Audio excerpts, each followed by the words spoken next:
Derrière cette carte postale, il y a la réalité de Venise. Débusquer une placette romantique à l'abri des touristes ou se perdre dans une ruelle déserte, c'est presque devenu impossible.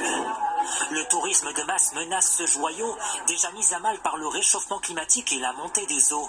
L'UNESCO prévoit d'inscrire la ville sur sa liste du patrimoine mondial en péril. Je comprends pourquoi ils veulent la mettre sur cette liste noire à cause du tourisme. Je pense que c'est essentiel parce que si on veut continuer à visiter, si on veut aussi prendre soin de tout ça, il est important qu'on change nos pratiques. Matteo Secchi est vénitien et vit au cœur de cette ville envahie par les touristes.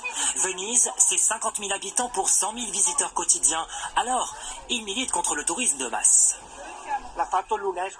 C'est l'énième appel de l'UNESCO. Et nous aussi, on tente d'alerter. On a fait des manifestations qui ont fait le tour du monde. Les appels pour sauver Venise se succèdent, mais dans les faits, il ne se passe rien. Jusqu'à présent, les mesures prises par les autorités italiennes n'ont pas convaincu. À partir de 2018, elles songent à installer des portiques pour maîtriser l'affluence des visiteurs, sans y parvenir. 3 ans plus tard, les gros paquebots sont bannis du centre-ville. Cette année, un droit d'entrée de 3 à 10 euros pour visiter la ville à la journée serait à l'étude. Classer la cité sur la liste du patrimoine en péril permettrait donc de la sauver.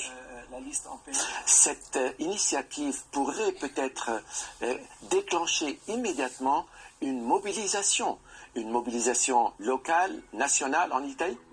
Pour le moment, ce n'est qu'un projet. La décision officielle sera rendue à la mi-septembre.